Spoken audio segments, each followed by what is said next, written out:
A paz de Jesus, meus irmãos e minhas irmãs, salve Maria! Bem-vindos ao canal Via de Oração. O Santo do Dia é uma resenha diária dos santos guardados na memória da Igreja. Eles são os verdadeiros discípulos de nosso Senhor Jesus Cristo. As vidas desses homens e mulheres são a doutrina e os ensinamentos da Santa Igreja. 13 de setembro, recordamos hoje São João Crisóstomo e Beata Maria de Jesus Lopes de Rivas, santos que fizeram a diferença no seu tempo. Vamos começar com São João Crisóstomo, bispo e doutor da Igreja. É o mais conhecido dos padres da Igreja grega. Nasceu em Antioquia, Síria, educado pela mãe Santa Antussa. Viveu vida monástica dentro de casa, nos anos de sua juventude. Quando morreu sua mãe, retirou-se para o deserto e aí permaneceu 6 anos, dos quais os 2 últimos passou no retiro solitário em uma caverna, em detrimento da saúde física. Vamos conhecer um pouco mais de sua história.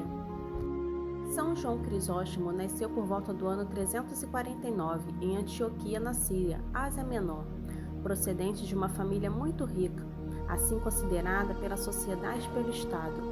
Seu pai era comandante de tropas imperiais no Oriente, um cargo que cedo causou sua morte.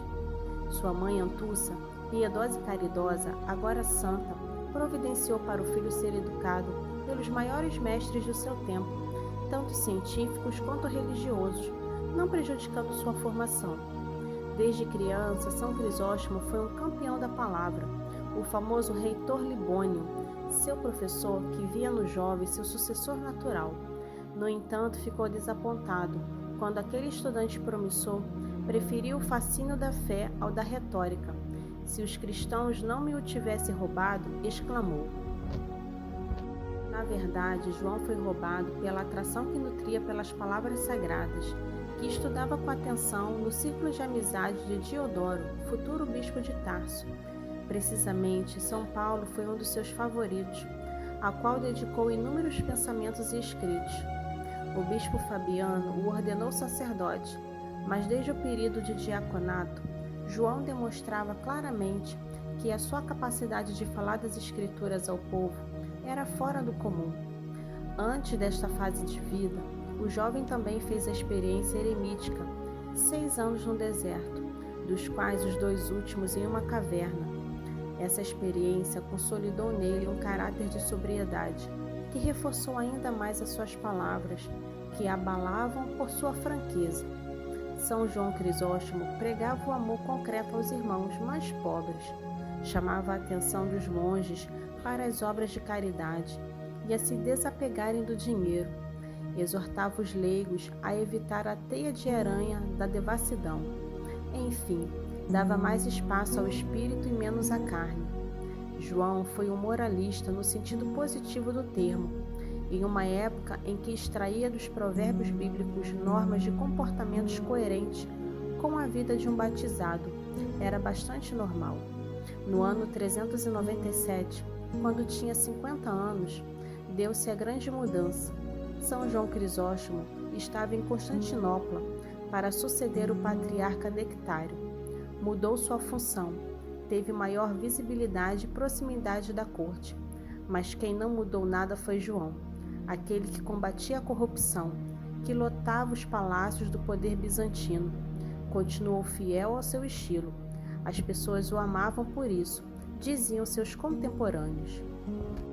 Quem começou a detestá-los cada vez mais abertamente era a nobreza e o clero, apegados aos privilégios, mas também por culpa daquele homem que, ao invés de se alinhar com os companheiros do grupo, do qual fazia parte, lançava flechadas com sua língua impietosa.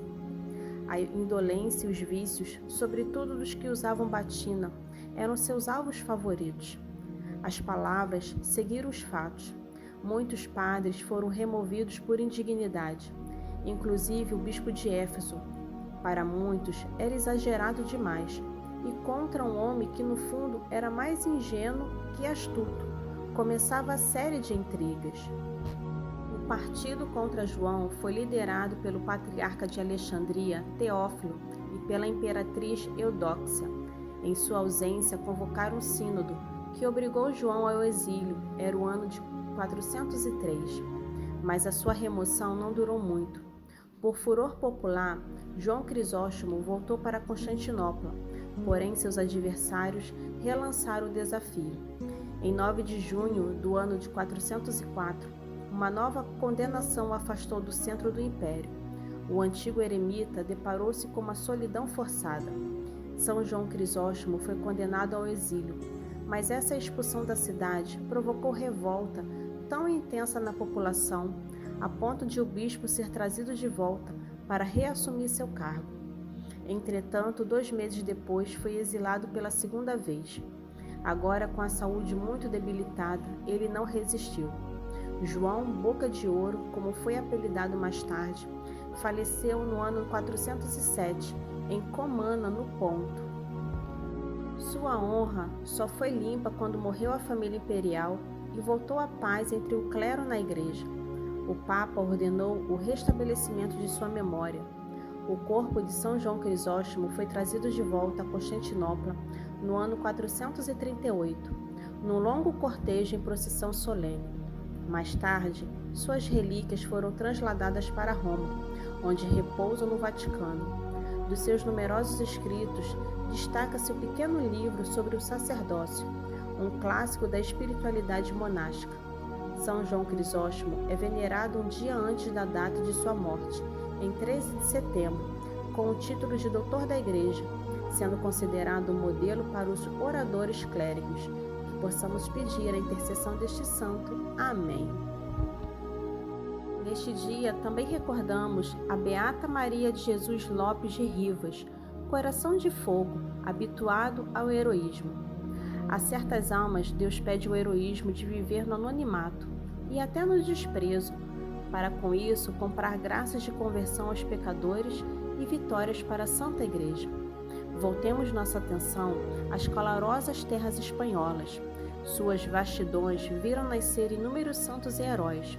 O combativo Inácio de Loyola, seu zeloso discípulo São Francisco Xavier, o austero São João da Cruz, são só alguns exemplos. Entre essas ilustres figuras, encontra-se uma que talvez para muitos seja desconhecida, mas não para Deus, nem para Santa Teresa de Jesus. Vamos conhecer a história da Beata. Entre as muitas joias que Deus reuniu na Espanha durante o século XVI, temos como uma das mais excelentes a venerável Maria de Jesus. Escreveu um biógrafo a respeito daquela que, em 18 de agosto de 1560, nasceu de uma nobre família espanhola, no povoado de Tatarnedo. 7 dias após dar à luz, a pequena foi levada por seus pais, os fidalgos Dom Antônio Lopes de Rivas e Elvira Martinez, até a igreja de São Bartolomeu para receber o batismo, no qual deram-lhe o nome de Maria. Desde muito nova, ela se destacou por suas virtudes, candura e inocência. Mostrou sempre uma profunda devoção a Nossa Senhora, o que lhe favorecia o inocente costume de brincar de bonecas, vestindo-as como a rainha do céu. Contava ela apenas 4 anos de idade, quando Deus lhe pediu um grande sacrifício, a morte do seu pai. Antes de expirar, Dom Antônio a chamou para junto de si e, dando sua bênção, despediu-se com essas palavras: "Minha filha, eu morro, mas Deus será o seu pai." Certa vez, quando Maria tinha 5 anos de idade, encontrava-se brincando com uma fruta às beiras do rio Galo, e no momento de descuido, o brinquedo lhe escapou das mãos. Vendo-o cair, lançou-se rapidamente ao rio, sem temor de se afogar, com o intuito de resgatá-lo.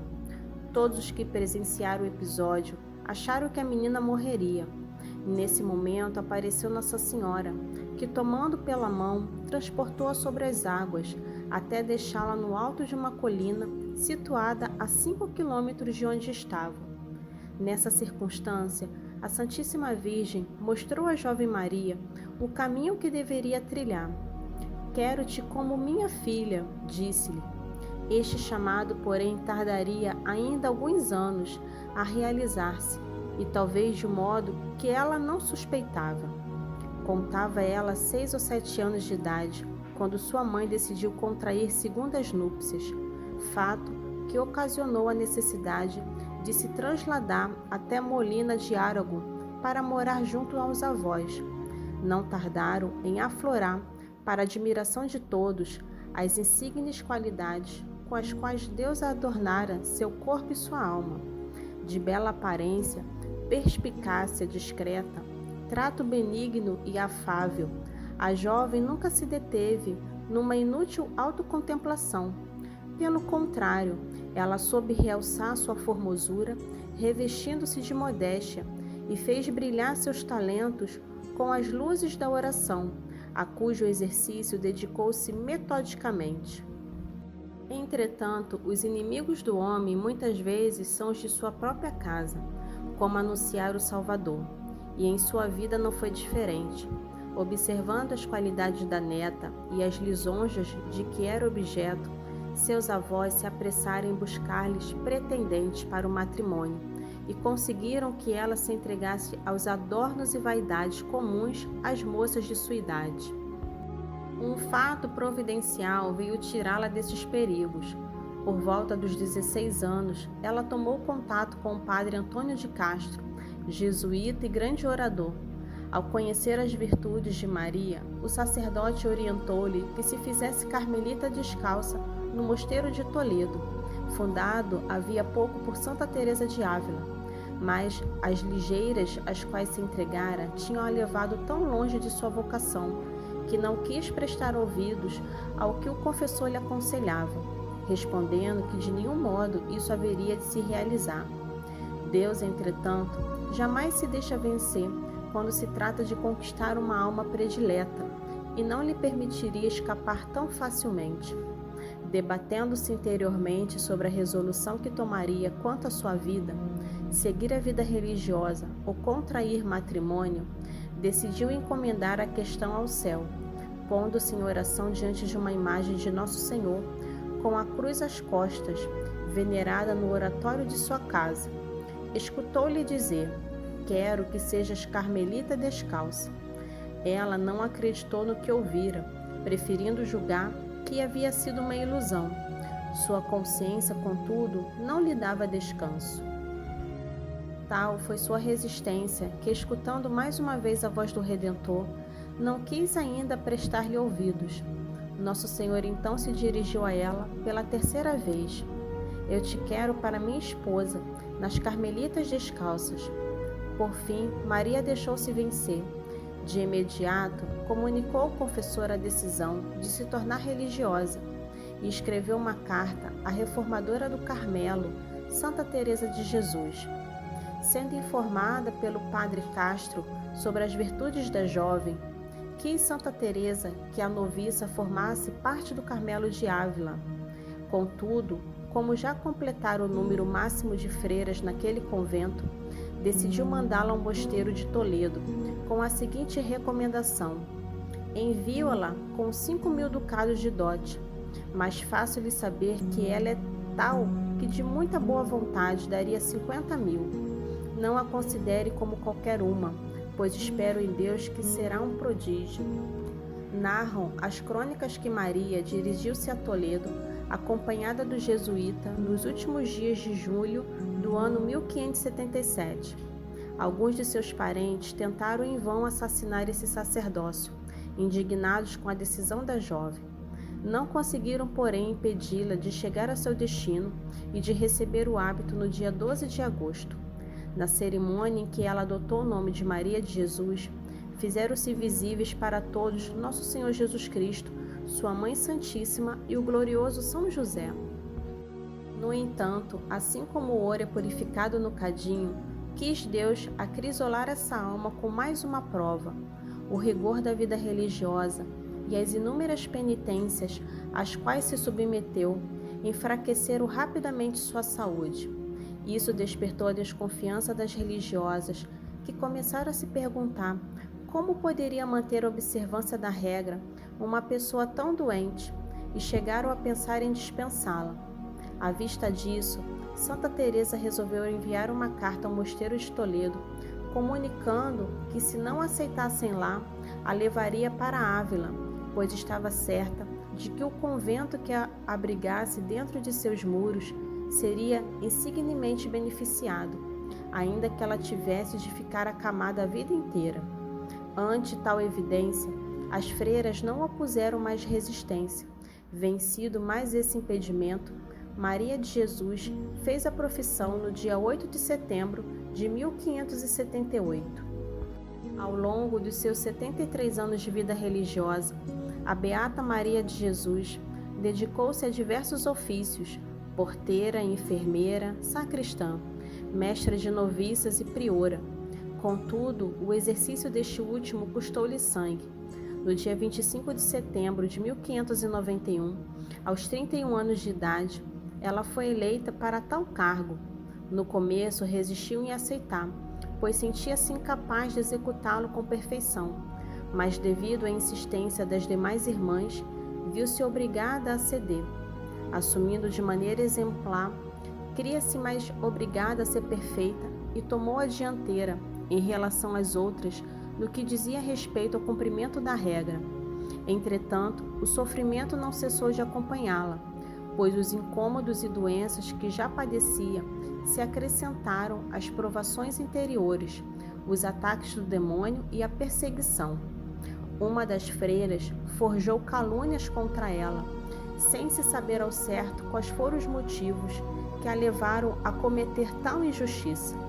Este fato ocasionou sua deposição do cargo de priora. Além disso, a Madre Maria de Jesus sofreu durante vários anos a oposição do provincial, Padre Alonso de Jesus Maria. Apesar do maltratamento recebido, manteve-se continuamente serena e submissa à autoridade. Em contrapartida, contou ela sempre com a estima das religiosas mais fiéis, as quais, vendo-a livre da responsabilidade de superiora, elegeram-na novamente como mestra de noviças. Sua inocência só ficou comprovada 20 anos após as suas acusações.